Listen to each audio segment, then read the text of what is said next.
Comment vous êtes-vous évadé cette semaine? Ah, je pense qu'à un moment, vous avez dû sans doute vous dire que, tiens, vous aviez cette vieille collection de DVD avec ces vieux classiques qu'on aime toujours revoir. Eh bien, n'était-ce pas le moment parfait pour se faire une petite séance de ciné à la maison, bien installée dans votre canapé?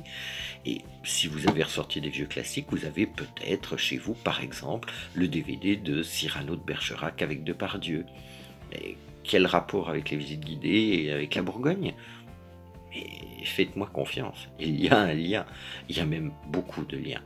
En effet, juste à côté de chez moi, je suis dans le cœur du vieux Dijon, bien, vous voyez, dans cette direction, il y a une des rues les plus pittoresques de la ville, de la vieille ville, qui s'appelle la rue de la Chouette. Très connue des touristes, très connue des Dijonnais aussi. Mais, par exemple, il y a une maison dans cette rue.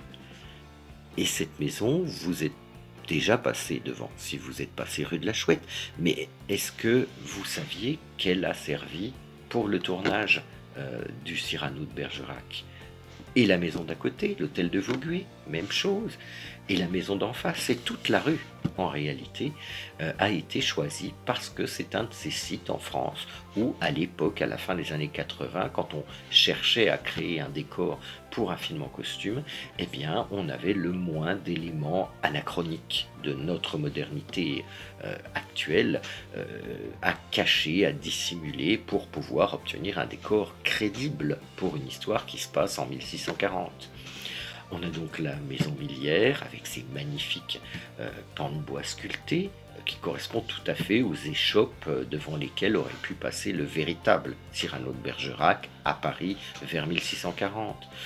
De même l'hôtel de Vaugué dont je vous parlais, qui est très célèbre pour ses toits bourguignons, sa magnifique cour avec un portique sculpté splendide, eh bien ça correspond tout à fait au type de lieu qu'aurait pu fréquenter Roxane, la cousine de Cyrano, dont il est amoureux dans l'histoire, qui est une de ces jeunes femmes à la mode, qui fait partie sans doute du mouvement des précieuses. Donc elle aurait tout à fait pu fréquenter ce genre de lieu, une maison à la mode dans laquelle on tient un salon littéraire, comme chez Madeleine de Scudéry à l'époque à Paris par exemple. L'ensemble de la rue est vraiment tout à fait parfait pour ça. Et quand ce n'était pas totalement parfait, bien on utilise des trucs de cinéma. Par exemple, sur la photo de la cour de l'hôtel de Vaugué, où vous avez pu admirer ce très beau portique sculpté, vous avez peut-être remarqué qu'en face se trouve une autre maison médiévale à pans de bois, une maison du XIVe siècle, plus simple que la maison Millière, néanmoins très belle. Eh bien, à l'époque, cette maison n'avait pas encore été restaurée et le pan de bois était toujours dissimulé sous un badigeon pas très heureux. Eh bien, qu'a-t-on fait? On l'a habillé, on est au cinéma et donc on a déguisé la maison en pan de bois masquée en maison à pan de bois afin d'obtenir quelque chose qui soit parfait dans le décor et qui corresponde à l'époque de Cyrano. Mais ce n'était pas le seul endroit, parce que la Bourgogne fourmille de lieux.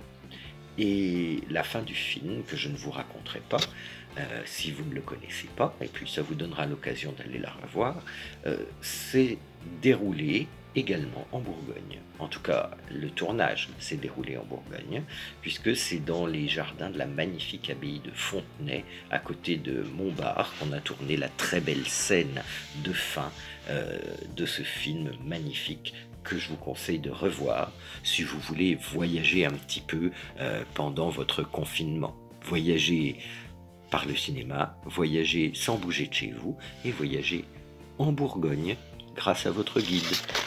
Bonne soirée et à bientôt.